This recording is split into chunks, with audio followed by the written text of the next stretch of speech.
Let's now continue building and actually finish building our hero section. And in this part 3 of building the hero, let's actually start by selecting a new typeface. So, for that, we will again use Google Fonts. And of course, we need to keep in mind the website personality that we chose. And so that's why I will first show you the Inter typeface, which, as I mentioned before, is kind of my new favorite. So let's just select a couple here, maybe 4, 5, and 700 here. And then we just copy these two lines here. So we already did this a couple of times before. And then remember, we need to paste it before our own style sheet. And now I will simply add Inter here first. And then as a fallback, if Inter doesn't work somehow, then sans serif will be used. So let's check that out. And now indeed, if you ask me, it does look a lot better than before. However, I'm not sure if this really fits our personality type so well. I mean, if it was just the startup personality, then I think Inter is actually a perfect font. But remember that we're also trying to mix some of the personality traits of the calm personality into our design. And so I think that we should use a little bit of a rounder typeface here. So Inter is a little bit harsh. So look just at this L here. It's like a complete square, like a complete rectangle, and there is nothing round about it. And so maybe this doesn't fit so nice with the overall message of the site and, of course, with the website personality. So we will not choose Inter, actually. So I will remove all here. And instead, let's go back. And now here, of course, you could now spend a lot of time searching for the right typeface for this design. All right. But I already did that work before, because otherwise we would lose a lot of time here. And the perfect typeface that I think fits really nicely into our design is called Rubik. So exactly this one here. Okay, and so let's now select a couple here. So 400 as always. Then I'm actually going with 4, 5, 6, and 700. Okay, and in case we wanted italic text, then we would actually also have to select these italic styles. But I think we will not need that. And so for now, I will just leave it like this. And then up here, we have our selected families. And then we can just copy this one again. Okay. Replace this one here. And then Rubik right here. And wait for it. And there we go.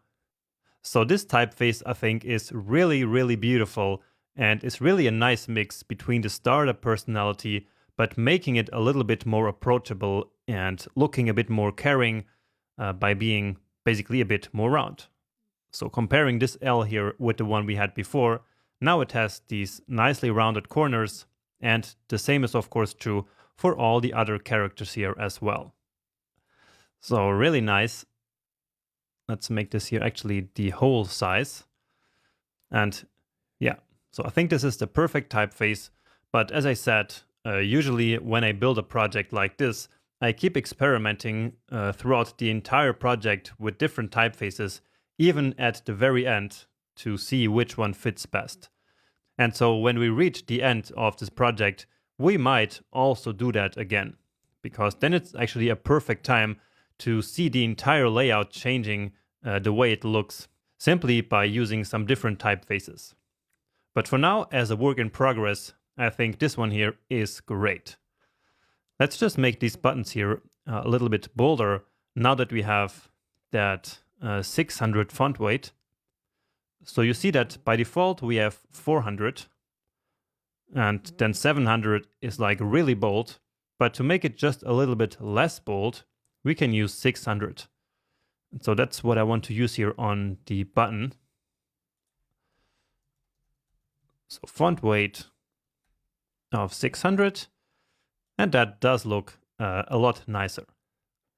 Okay, but finally, let's now build that component that I mentioned in the very first part of building this hero, which is to have like some customer photos here, and then with some relevant data.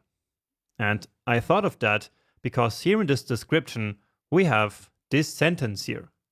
So basically saying that OmniFood delivered 250,000 meals last year, which is kind of really impressive, right? And so I think this gets a bit lost here in this sentence. And so I thought that we could add a nice component here that I saw in that other inspiration. So in that other example. And yeah, I wanted to do the same thing here, basically based on that example. So let's do that. And if we take a look at our images, we actually do have,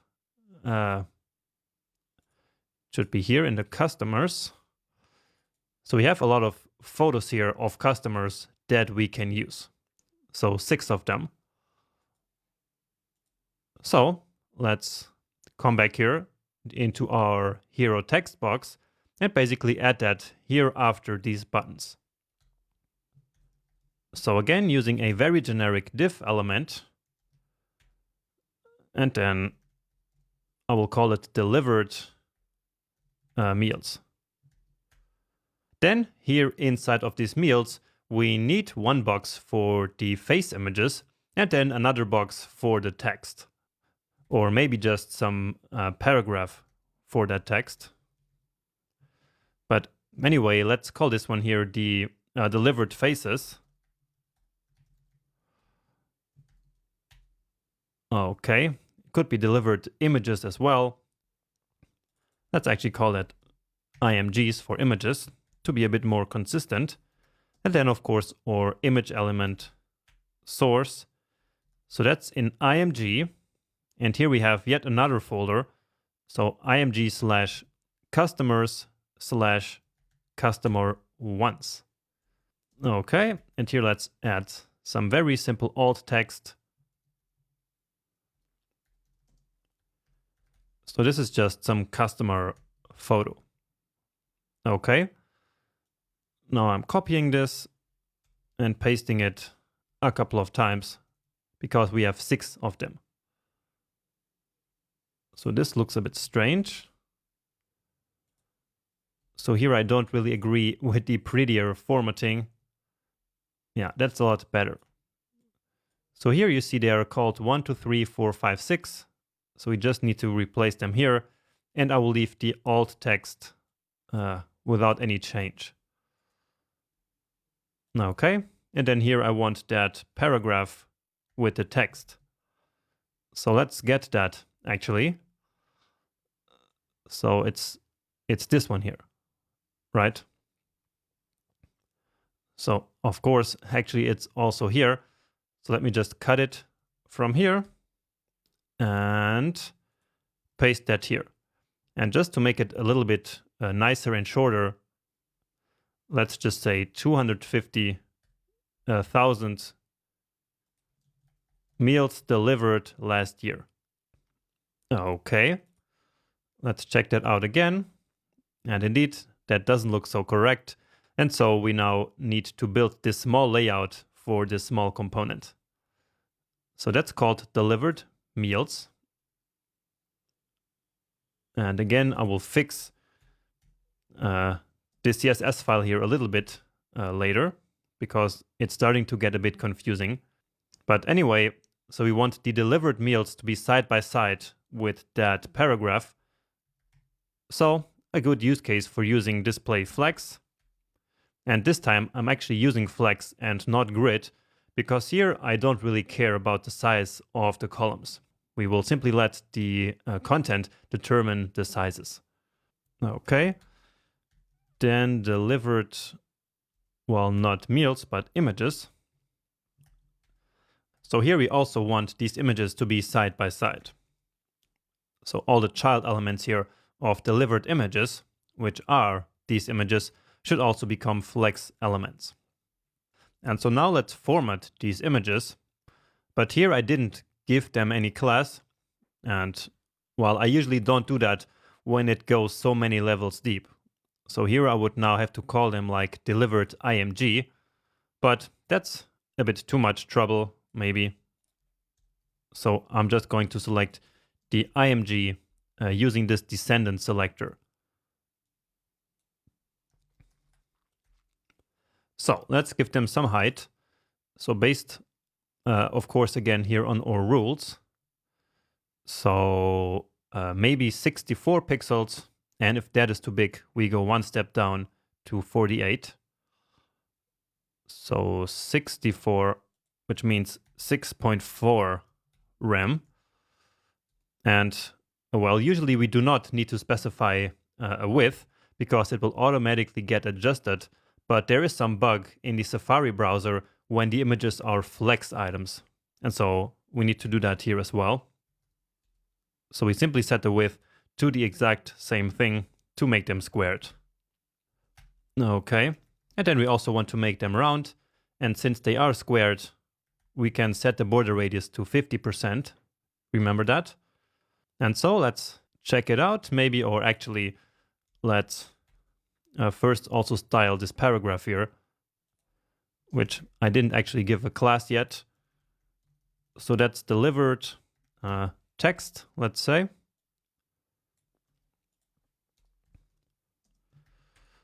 Okay. So to give it some visual hierarchy here, let's make it smaller than the paragraph text that we had before, that summary.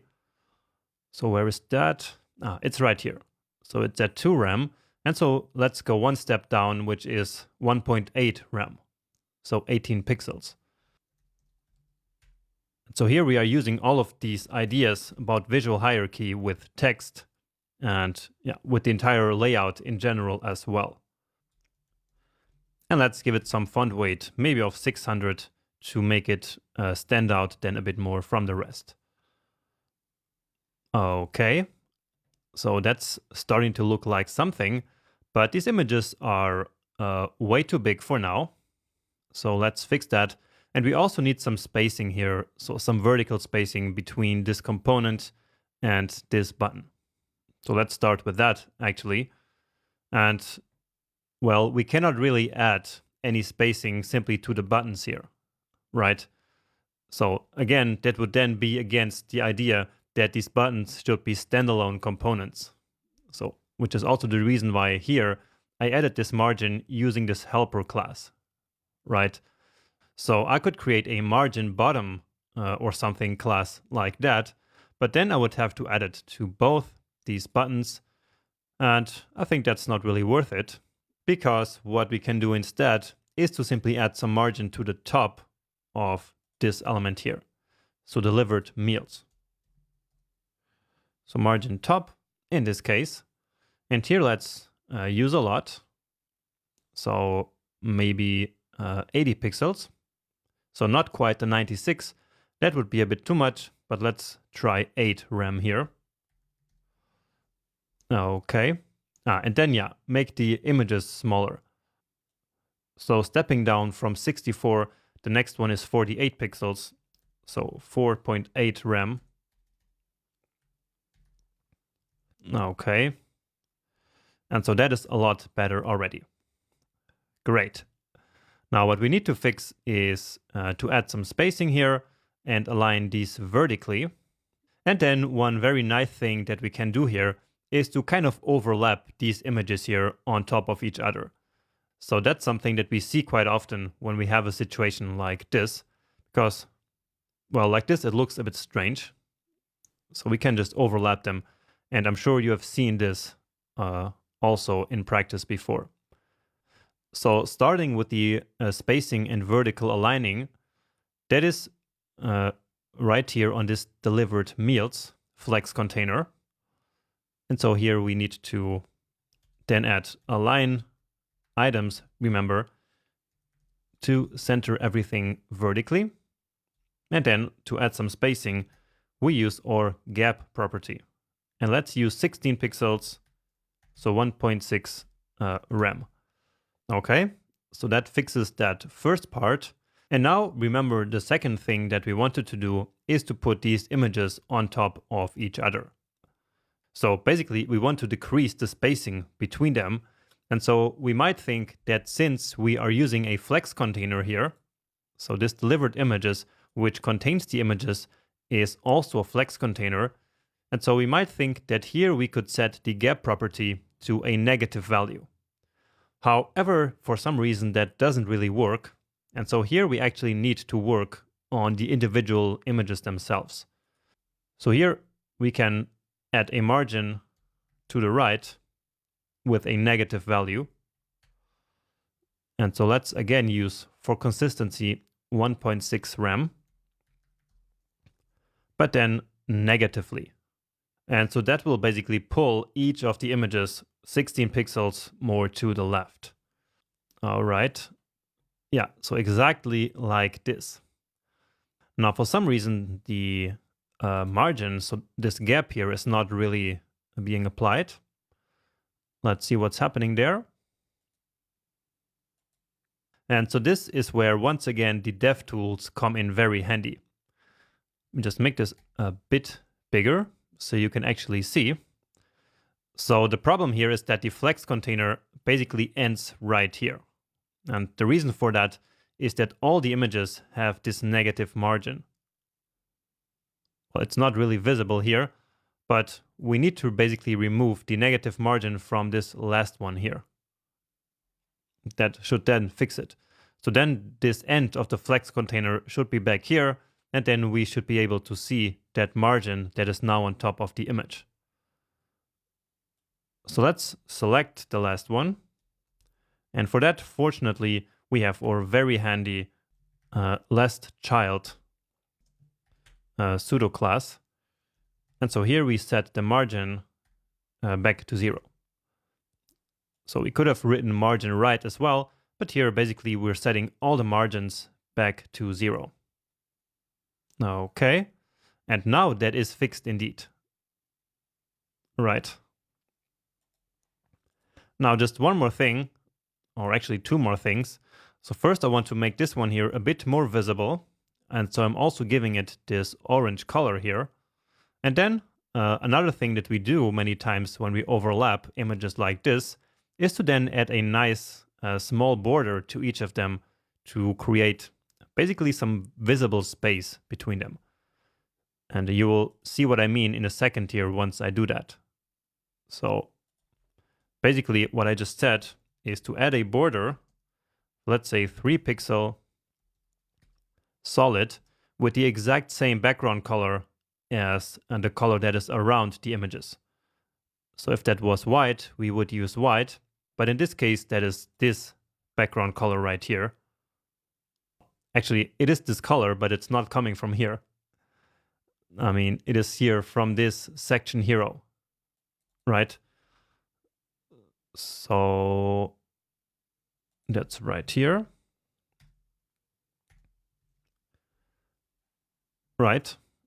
So this looks a bit nicer. It's just a small detail, you might think, in the small touch, but it makes it immediately look a bit more designed. So as if someone thought a little bit more about this component. And so that is always a good thing to do.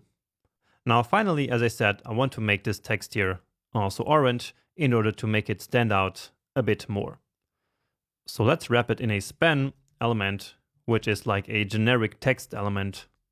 So a bit like a div element, but for inline elements. So let's select that again with a descendant selector instead of adding just another class there.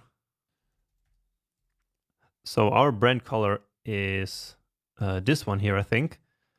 Let's just make sure. Yeah, it's always the one that ends in 22. And since we're already here, let's make it even a little bit bolder. So going all the way to 700. Okay, nice. Let's just make sure that the contrast ratio is actually good here. Because here we are actually using this orange color on top of another orange color.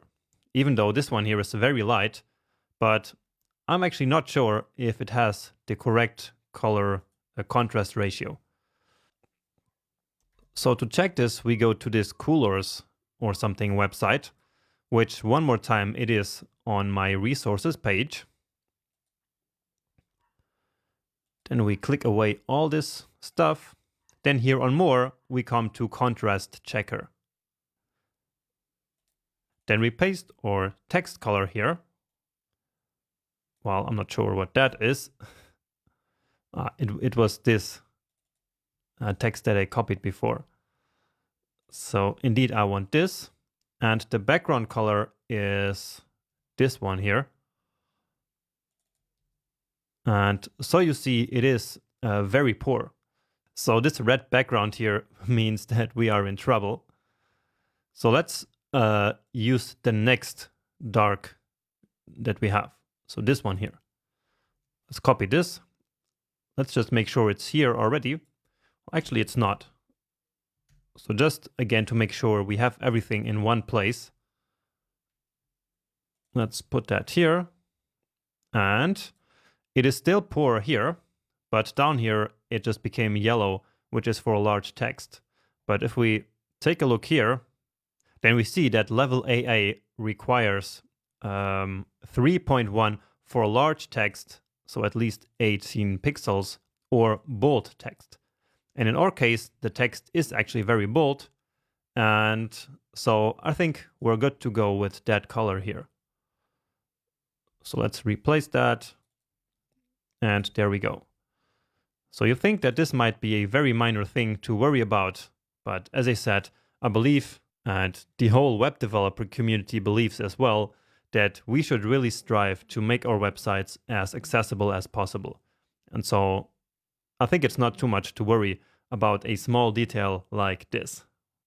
Okay, and with this, we actually finished building this hero section. So I hope that you like this result.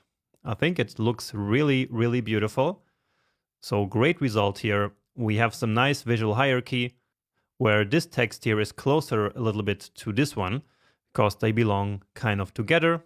Then we have a bit more space between the buttons and then a lot more space.